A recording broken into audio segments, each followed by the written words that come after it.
लेकिन आजकल की जो बहुएं आ रही है, मैं उनका विरोध नहीं कर रहा हूं, लेकिन मैं कहना चाहता हूं कि जो माता जी बना देगी वो नई बहुएं रो रो के बनाएंगी, हमारा तो पूरा मेकअप गड़बड़ हो गया। अरे ये तो दिन भर खाने वाले लोग परेशान करते रहते हैं।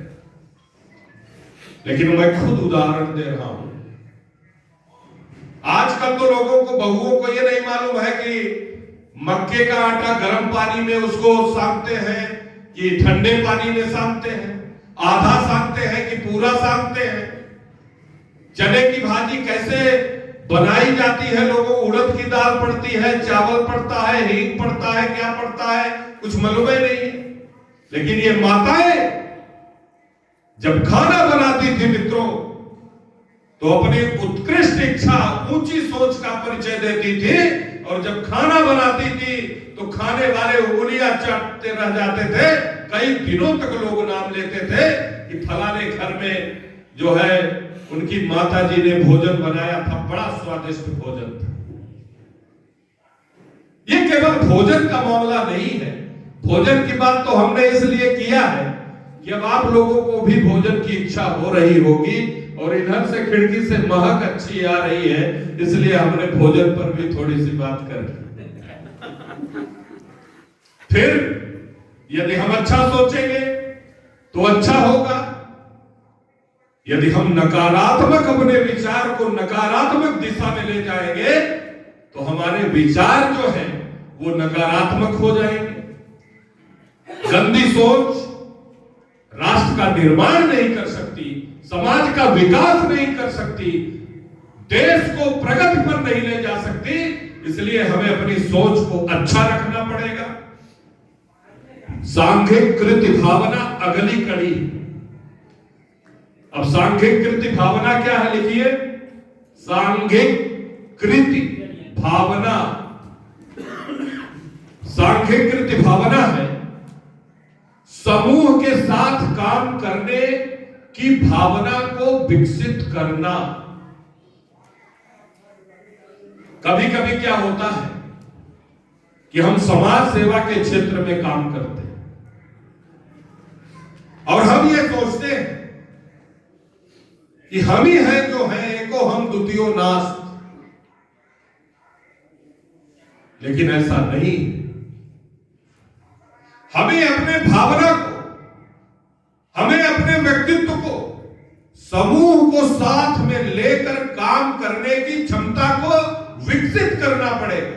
सांघिक कृति भावना का अर्थ है समूह के साथ काम करने की भावना का डेवलपमेंट। हमारी पर्सनालिटी का डेवलपमेंट कैसे होगा?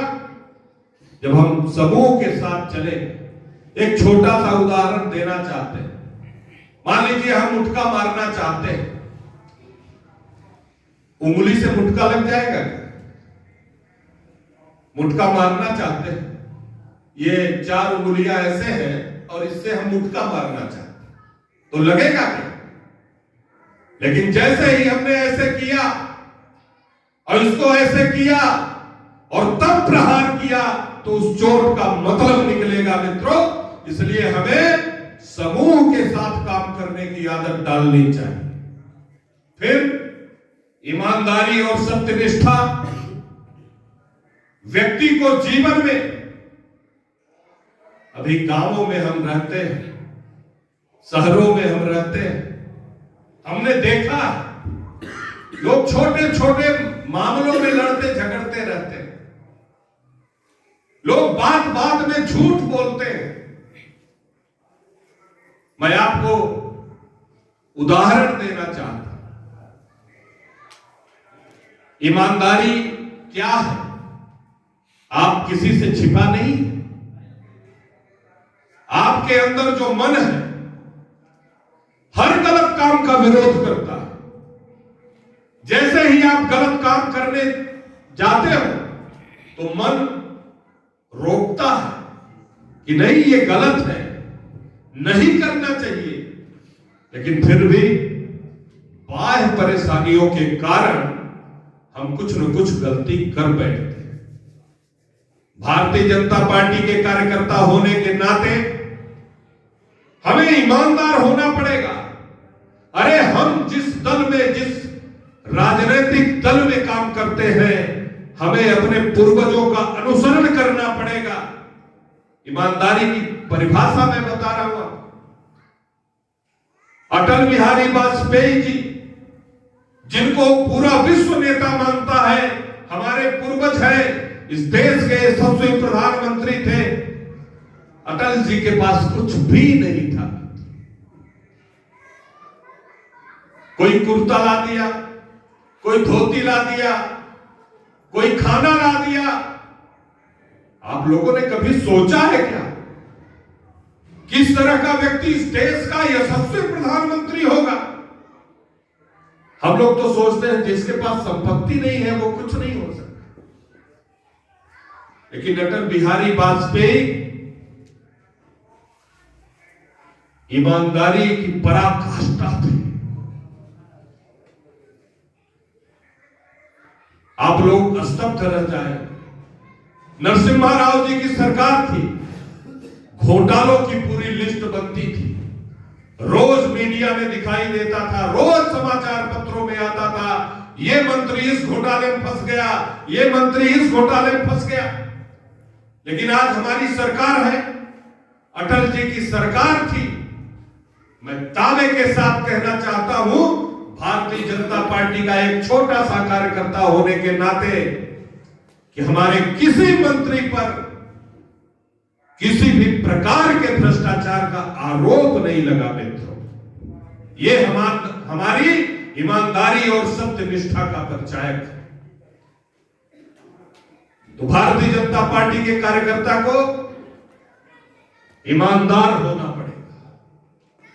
और वैसे भी हम भारतीय जनता पार्टी के कार्यकर्ता हो न हो, हमें ईमानदारी हमारे जीवन में एक बहुत महत्वपूर्ण भूमिका का निर्वहन करती है। इसलिए हमें ईमानदार होना पड़ेगा, हमें सत्य निष्ठा को अपने जीवन में उतारना पड़ेगा। तभी हमारा व्यक्तित्व प्रखर होगा, तभी हम अपने व्यक्तित्व से लोगों को प्रभावित कर सकते हैं, तभी हमारा व्यक्तित्व तेजमय होगा, हिमालय की तरह ऊंचा। फिर अगला है एकाग्रता। अब हम बैठे यहां हैं और मन हमारा कहां है? करे यार ये नेताजी जल्दी अपनी बात समाप्त करें, चले भोजन पर प्रहार कर दे। हम गुरु बरबरई और गांव में एक उखान है कि तू चेला गोबर पात है, कहा थे ना। मन को एकाग्र करना पड़ेगा, और मन की एकाग्रता का आपको एक उदाहरण मैं दे रहा हूं। गुरु द्रोणाचार्य बहुत दिनों तक अपने शिष्यों को धनुर्वेद की शिक्षा देते रहे। एक दिन द्रोणाचार्य जी के मन में विचार आया कि अब तो हमें बहुत दिनों तक हमने शिष्यों को धनुर्विद्या का ज्ञान दिया है, अब तो हमें इनकी परीक्षा ले लेनी चाहिए। उनने सारे शिष्यों को बुलाया और सारे शिष्यों से पूछा कि उस पेड़ में बैठी चिड़िया के आंख में निशाना लगाना है, बताओ तुम्हें क्या क्या दिखाई दे रहा है। सारे शिष्य बारी बारी से जवाब देते गए।